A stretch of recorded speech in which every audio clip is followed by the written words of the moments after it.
يضلل فلا هادي له. أشهد أن لا إله إلا الله وحده لا شريك له وأشهد أن محمدا عبده ورسوله لا نبي بعده. اللهم صل وسلم وبارك على سيدنا ونبينا محمد وعلى آله وصحبه أجمعين. أما بعد. قال الله تعالى في القرآن الكريم: أعوذ بالله من الشيطان الرجيم. Subhanaka la ilma lana illa ma 'allamtana innaka antal alimul hakim. Rabbi shrah li sadri wa yassir li amri wahlul 'uqdatam min lisani yafqahu qawli. Allahumma inna nas'aluka ilman nafi'an wa rizqan thayyiban wa amalan mutaqabbalan. Bapak Ibu jamaah subuh rahimani wa rahimakumullah. Sejatinya dalam setiap hari, terutama pagi dan sore, memang kita usahakan jangan luput dari zikir pagi, zikir sore. Dan diantara isi zikir itu Pak, kalau pagi itu bunyinya Rabbi as'aluka khaira ma fi hadzal yaum wa khaira ma ba'dah wa a'udzubika min syarri ma fi hadzal yaum wa syarri ma ba'dah, sampai terakhir, yang artinya, ya Allah, aku minta kebaikan yang terjadi pada hari ini dan kebaikan-kebaikan setelahnya. Itu pertama. Kemudian yang kedua, ya Allah, aku minta perlindunganmu dari segala keburukan yang terjadi pada hari ini dan terjadi setelahnya. Kita tidak pernah tahu apa yang akan terjadi semenit, 2 menit, 1 jam, 2 jam setelah ini. Maka perjalanan hidup kita harus selalu minta dua ini, minta pertolongan sama minta perlindungan. Kejadian seperti yang saya alami malam tadi itu Pak, di luar dugaan, balik dari takziah di Jalan Dukuh, pas di depan Baitul Allah itu kecelakaan Pak, kecelakaan tunggal. Sadar lambat pemotornya Pak, nggak tahu ngapa motor terbalik dewe depan Baitul Allah Pak, lewat gerbang dikit, nah di situ luko gitu. Ya ini berarti kita itu memang setiap saat tidak boleh lepas dari minta dua ini. Satu, minta perlindungan. Satu minta pertolongan, dua minta perlindungan. Ada tuh Pak di buku zikir pagi, zikir petang, baca itu, doa itu, karena kita tidak pernah tahu apa yang akan terjadi dengan kita dalam hitungan menit, 2 menit, sejam, 2 jam. Baik Bapak Ibu jamaah subuh rahimani wa rahimakumullah, kita kembali belajar bersama-sama mengkaji kitab Al-Adabul Mufrad. Hari ini kita akan bahas hadis yang ke-293. Di hadis 293 ini mengajarkan kita tentang tata krama akhlak dalam masalah hutang piutang. Jadi Masya Allah, akhlak mulia itu cakupannya sangat luas, termasuk dalam urusan hutang piutang pun ada tata keramanya, ada akhlaknya. Dan nanti Bapak Ibu setelah kita baca hadis ini, kita akan menemukan betapa besarnya ganjaran balasan yang diberikan oleh Allah ketika dalam urusan hutang piutang kita tetap mengedepankan akhlak. Nah, bagaimana kisah hadis ini? Nah, kita coba akan bahas nanti. Kalau Bapak Ibu punya buku, ada di hadis nomor 293 dari kitab Al-Adabul Mufrad. Bapak Ibu jamaah subuh rahimani wa rahimakumullah, kita bacakan dulu hadisnya. An Abi Mas'ud Al-Ansari radhiyallahu anhu, dari sahabat Nabi namanya Abu Mas'ud. Kita sering mendengar Ibnu Mas'ud. Ada Abu Mas'ud, ada Ibnu Mas'ud. Kalau Ibnu Mas'ud ini sahabat Nabi dari kalangan Muhajirin, sahabat Nabi yang berasal dari kota Mekah.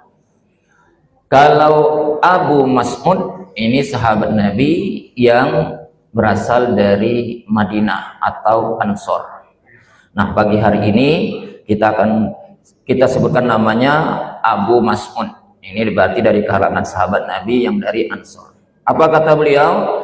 Qala Rasulullah sallallahu alaihi wasallam. Beliau pernah mendengar Rasulullah sallallahu alaihi wasallam bersabda. Apa bunyi sabda Nabi? Husiba rajulun mimman kana qablakum. Nabi bercerita, kata Nabi, ada orang sebelum masa kamu yang dihisab. Dihisab apa, Pak? Hah? Ya, diperhitungkan ya punya. Yang pas apa? Dihisab. Hisab itu bahasa Arab. Apa, Pak? Diperiksa. Diperiksa, diaudit. Diaudit. Ada orang di zaman sebelum kamu, di zaman sahabat Nabi, berarti orang terdahulu. Kan Nabi bercerita, ada orang di zaman sebelum kamu, mereka nantinya akan dihisab, akan diaudit, akan diperiksa oleh Allah. Kapan? Di hari kiamat. Nah, ini apa, Pak? Pesan kira-kira. Satu, ini bercerita di antara mukjizat yang Allah berikan kepada Nabi. Mukjizat yang diberikan Allah kepada Nabi apa? Di antaranya Nabi diberikan kemampuan oleh Allah mengetahui hal-hal tertentu yang bersifat gaib. Apa yang bersifat gaib? Di antaranya Nabi tahu apa yang terjadi, apa yang pernah terjadi di masa lalu. Nah, ini kan bercerita orang terdahulu. Padahal Nabi mungkin belum ada di masa itu. Sekaligus Nabi diberitahu juga oleh Allah apa yang terjadi di masa yang akan datang. Dalam hal ini kasusnya adalah di hari kiamat. Di hari kiamat apa? Ada orang zaman dahulu punya perbuatan ini, perbuatan itu, dihisab oleh Allah. Tetap dihisab oleh Allah. Diperiksa, diaudit amalnya oleh Allah Subhanahu wa ta'ala. Nah, tentu kita harus membatasi juga bahwa sebatas izin Allah. Sebab nanti ketemu di hadis-hadis yang lain, ada perkara-perkara tertentu yang Nabi juga nggak tahu. Nah, jadi urusan gaib kadang-kadang itu ada nabinya tahu, kadang-kadang Nabi ada yang nggak tahu. Nah, terkait dengan ini harus kita pahami masalah gaib di mana Nabi tahu itu berarti bagian dari mukjizat yang diberikan oleh Allah Subhanahu wa taala kepada beliau. Sekaligus dari potongan hadis tadi menceritakan kepada kita penting juga bagi kita Bapak untuk belajar tentang sejarah. Nah, ini kan sejarah berarti Nabi seakan-akan ingin mengungkapkan peristiwa yang lampau. Nah, berarti itu diajarkan penting juga bagi kita dalam hidup ini bercermin dengan apa yang pernah terjadi di masa yang lalu tentang sejarah dan seterusnya. Lalu orang yang dihisab tadi gimana, Pak? Ternyata apa? Falam yujad lahu minal khair.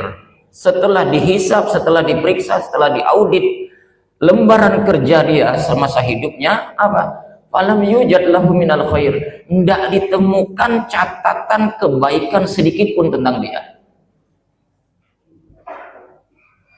Kalau ini terjadi dengan kita, apa Pak jawaban kita di hadapan Allah, Pak? Kita diinjak oleh Allah umur 50 tahun, diinjak oleh Allah umur 40 tahun, 60 tahun. Dibongkar galuk file kita ini punya file, Pak, sudah punya catatan dokumentasi masing-masing. Dibongkar nanti di hari kiamat, dipertunjukkan di depan Allah Subhanahu wa taala, ternyata kosong.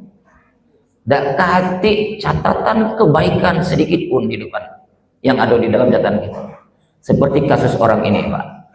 Kebayang oleh kita, Pak, alangkah malunya kita di hadapan Allah.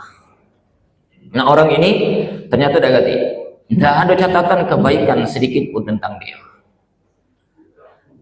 Nah, terus apa, Pak, berikutnya?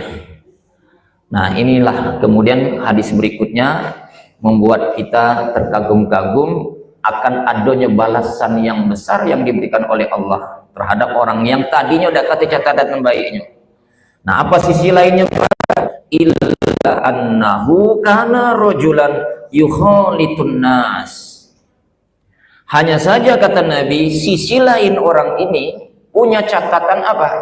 Hidupnya selalu membaur dengan orang lain.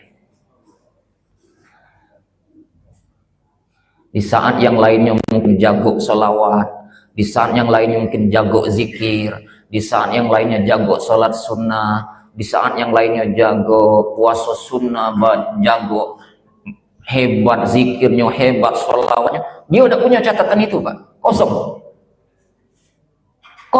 udah kasih catatan kebaikan itu. Tapi ada sisi lain catatan dia apa? Di hidupnya kita masyarakat sering dibaur dengan masyarakat. Ketemu riwayat yang lain bunyinya dikit Pak, bedanya apa? Illa nahujulan yudainas. Dia adalah sosok manusia yang seringkali memberi pinjaman hutang kepada orang lain. Jadi ada dua. Satu sisi dia ini gawenya seringkali membaur di tengah masyarakat, bergaul dengan manusia. Di mana ada wong kumpul, biasa ada dia. Di situ wong gotong royong, ada dia. Di situ ada wong hajatan, ada dia. Di situ ada uang kumpul-kumpul, dia ada. Selalu membuka diri bergaul bersama masyarakat. Nah, di sisi lain catatan dia ini apa?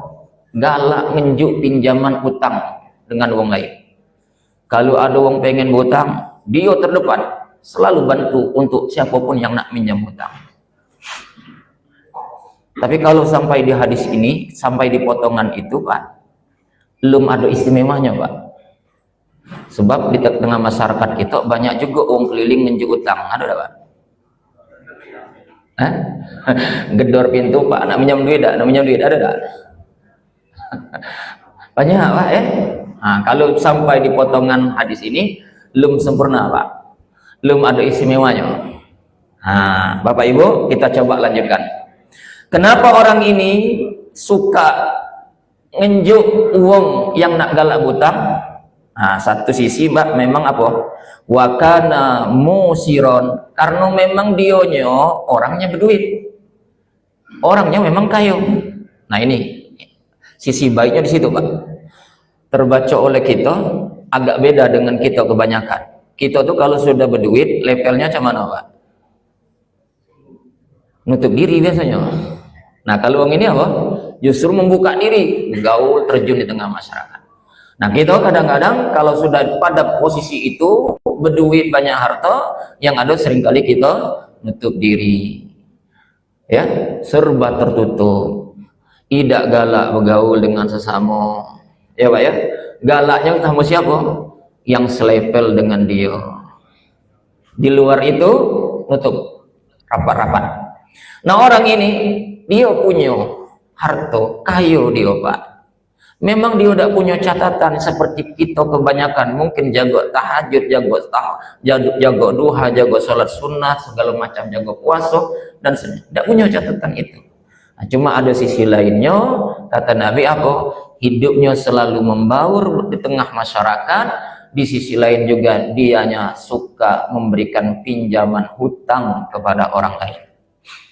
Baik, tadi kita sebutkan Pak, kalau sampai di potongan ini mungkin kita belum ketemu Pak, istimewanya di mana? Nah, baru kita ketemu lanjutannya ini Pak.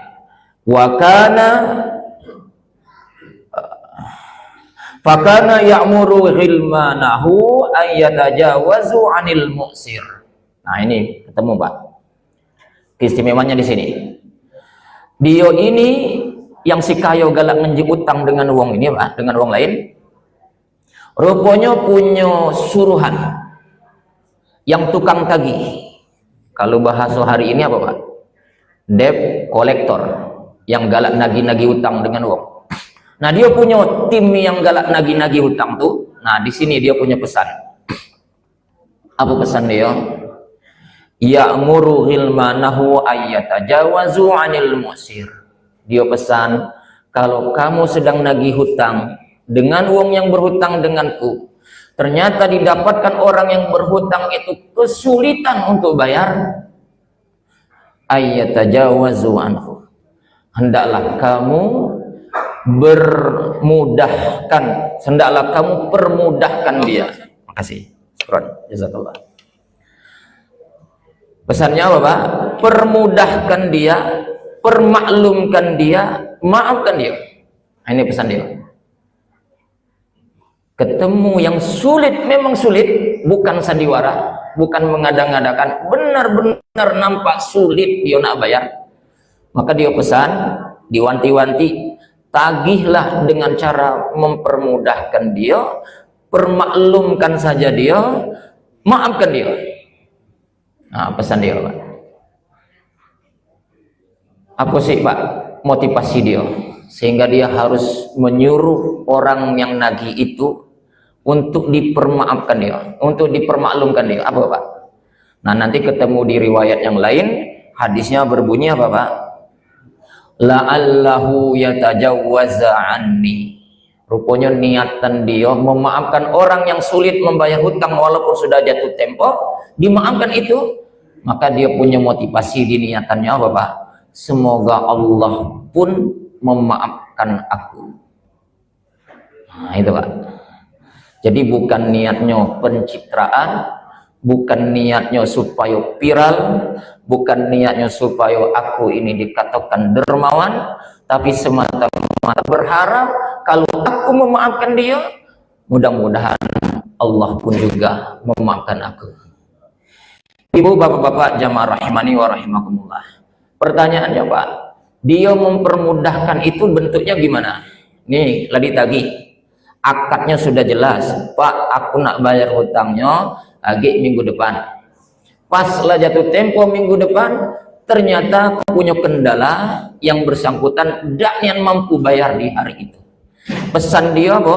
Permudahkan. Nah, masalah permudahkan ini apa? Bentuk dipermudahkan itu apa? Ada dua. Satu, makna dipermudahkan ini boleh jadi kata ulama dia dengan cara menunda lagi. Ya sudah, Pak, kalau memang belum pacak bayar hari ini sesuai jatuh tempo, kapan ibu bisa bayarnya? Nah, Pak, aku janji kalau bayar minggu depan aku bisa. Ya sudah, nah, berarti diundur, Pak. Atau yang kedua, apa, Pak? Membebaskan. Jadi ada dua keadaan yang dipilih oleh dia. Satu memang dengan cara menunda kembali, ngulur lagi jatuh temponya. Yang kedua, paling bagusnya adalah kemudian apa, Pak? Membebaskan hutang itu. Pemutihan kalau bahasa kita, Pak. Baik, Bapak Ibu jamaah rahimani wa rahimakumullah. Inilah sisi kebaikan dia. Terus apa, Pak? Ganjarannya. Nah, ini hebatnya, Pak. Ganjarannya berarti ini hadis kursi, Pak. Lagi kita ketemu firman Allah. Setelah cerita itu, Nabi kemudian menyampaikan apa? Qalallahu azza wa jalla. Allah subhanahu wa ta'ala pun kemudian berfirman. Nah, ini berarti hadis kursi. Apa kata Allah? Fanahnu ahaqqu bizalika minhu fayatajawaza anhu. Puji Allah dalam hadis ini, Pak. Akulah yang lebih berhak untuk memaafkan dia dibandingkan dia memaafkan orang lain.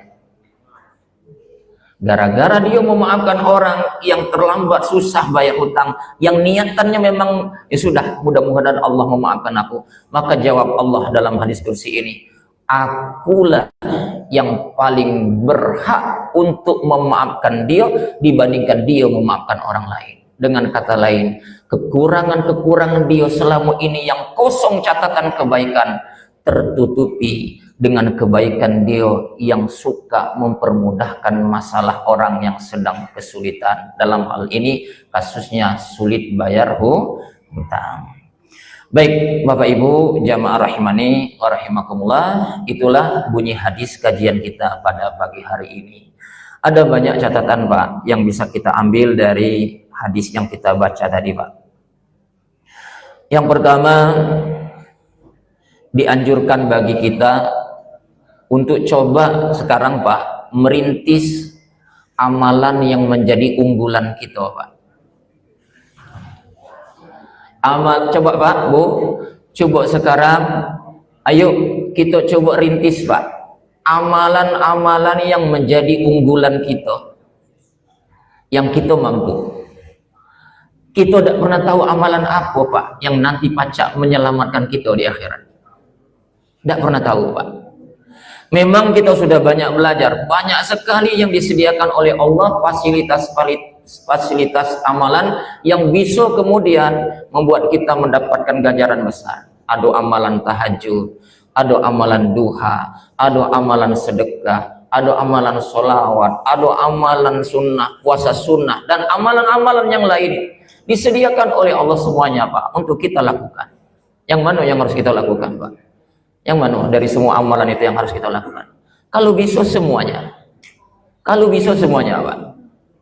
Tapi harus kita akui, termasuk aku Pak, semua amalan yang sudah kita boleh jadi tidak semuanya kita mampu.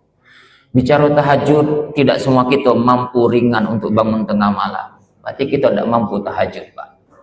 Bicara sedekah, pengen Pak kita sedekah, besar pahala sedekah. Tapi tidak semua kita pacak sedekah. Mungkin tidak katik duit yang pacak disedekahkan. Jadi dari semua jenis amal kebaikan itu boleh jadi kita tidak bisa lakukan semuanya Pak. Tapi dari semua yang ada itu, coba Pak, rintis mana amalan yang bisa kita lakukan rutin dan istiqomah dengan niat ikhlas karena Allah. Karena boleh jadi amalan itu yang boleh jadi remeh-temeh bisa menyelamatkan kita di hadapan Allah Subhanahu wa ta'ala. Satu. Yang kedua, apa Pak? Sekecil apapun amalan kebaikan yang kita lakukan, asal itu niatnya karena Allah, punya potensi mendapatkan ganjaran besar di hadapan Allah Subhanahu wa ta'ala. Kita sering dengar ada hadis, dan hadisnya sahih, bagaimana pendosa besar dosanya Pak, pelaku zina orangnya, tapi ada satu amalan yang dia lakukan yang karena panggilan hati ikhlas ingin menolong, dan yang ditolong bukan manusia tapi yang ditolong makhluk jijik, makhluk najis dalam agama kita, anjing Pak. Yang nolongnya pezina, yang ditolong makhluk najis, anjing. Tapi karena punya niat yang baik, terpanggil betul ini menolong, dengan cara memberikan bantuan air yang anjing tadi hampir mati kehausan. Ternyata catatan itu luar biasa di hadapan Allah, yang bisa kemudian menjadi sebab dia diampuni oleh Allah Subhanahu. Ada lagi Pak, dalam kasus ini kita bicara hadis, bicara dalil, pendosa yang juga besar dosanya Pak, dosanya besar, pembunuh. Kalau tadi pezina, sekarang pembunuh, bunuh manusia. Dan kita tahu dosa membunuh manusia, sesama muslim terutama, tanpa ada hak yang benar, satu orang terbunuh sama dengan membunuh seluruh umat manusia. Itu dosanya Pak. Satu orang terbunuh karena kita tanpa hak, dosanya seperti membunuh seluruh umat manusia. Ini ada uang Pak, bujang Gagi 2 tahun akan datang nikah, dari nikahnya Gagi punya anak, anaknya Gagi tumbuh besar, nikah lagi punya anak, terus beruntun punya anak, belum sampai nikah dipotong oleh kita, mati Pak. Berarti membunuh dia sama dengan membunuh generasi seterusnya. Maka kata Allah, satu orang terbunuh sama dengan membunuh seluruh umat manusia. Nah, ini ada kasus di dalam hadis Nabi, yang dibunuh tidak tanggung-tanggung, bukan 1, 2, tapi berapa Pak? 100 orang. Sangat besar dosanya Pak. Tapi Masya Allah, ada niatan nak berbuat baik, nak berubah, walaupun belum sempat terlaksana kebaikan itu Pak, Masya Allah, dia dapat pahala yang menyebabkan dia masuk surga. Ada pesan guru spiritualnya, sudahlah, kalau kamu memang nak taubat, kamu harus tinggalkan kampung halamanmu, hijrah. Sebab kampung halamanmu, tempat engkau tinggal, selalu mendorongmu untuk berbuat maksiat, selalu mendorongmu untuk membuat tindakan keji, suka membunuh orang. Tinggalkan itu, dah berhijrah kau. Cari tempat yang bisa engkau teduh, bisa berilmu, bisa soleh. Nah, akhirnya dia berangkat. Belum sampai tujuan, berarti belum berbuat, Pak. Belum berubah. Baru berangkat baik, ternyata di tengah jalan yang bersangkutan meninggal dunia. Dua malaikat berebut, malaikat surga sama malaikat neraka, merasa sama-sama punya hak. Yang malaikat neraka nak nyebloskan ke dia neraka, yang malaikat surga nak memasukkan ke dalam surga. Diadili oleh Allah, akhirnya ditemukan perjalanannya meninggalkan kampung halaman menuju kampung yang baru sudah lewat setengah, berarti kebaikannya lebih berat. Maka diadili, dia diputuskan masuk surga.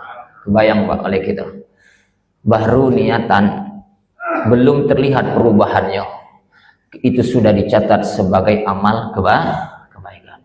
Maka Bapak Ibu, ayo kita coba rintis apa Pak amalan yang menjadi unggulan kita, walaupun sepele. Kita sering terkejut dengan kebaikan uang yang boleh jadi ini menjadi inspirasi buat kita. Aku pernah baca tulisan itu Pak, seorang bapak mata pencahariannya sehari-hari mendayu beca, tidak besar lah penghasilannya Pak, tapi ada kebiasaan yang boleh jadi ini juga yang menyelamatkan dia nanti Pak. Apa itu Pak? Kalau malam hari gawe dia tuh Pak, keliling nyari kerak aspal, bekas aspal itu dibongkar, nah kerak potongan-potongan itu dikumpulnya Pak. Dia apa tuh? Diambilnya, terus dia keliling tempat lain, nyari di mana jalan-jalan yang berlubang, ditampalnya kakak itu, yang kerak tadi diambilnya. Ya Allah, alangkah baik jiwa sosial uang itu Pak. Ada lagi ya Bapak, kita temukan apa? Asal keluar masjid, sandal tertata rapi semuanya Pak, dan ngadapnya sudah searah ke jalan. Siapa yang menggerakkan itu? Tidak mungkin datang dewe Pak. Nah, ada uang yang diantara kita yang seringkali berbuat kebaikan untuk orang lain. Jadi Pak Bapak, amal kebaikan apapun, insya Allah itu menjadi pahala besar di hadapan Allah Subhanahu wa Ta'ala. Kasus seperti kita pelajari hari ini, di sisi lain dia kosong catatan amal, tidak seperti kebanyakan orang.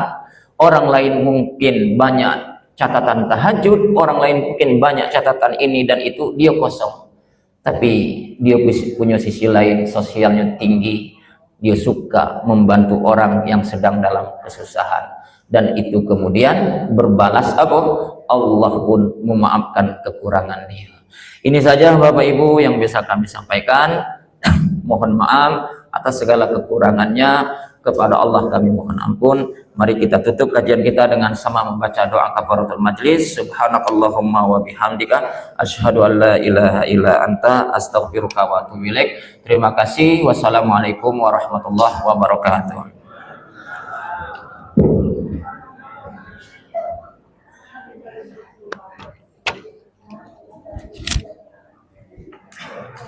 Bismillahirrahmanirrahim. Pendekar macam-macam lewat Sriwijaya. 40 penonton.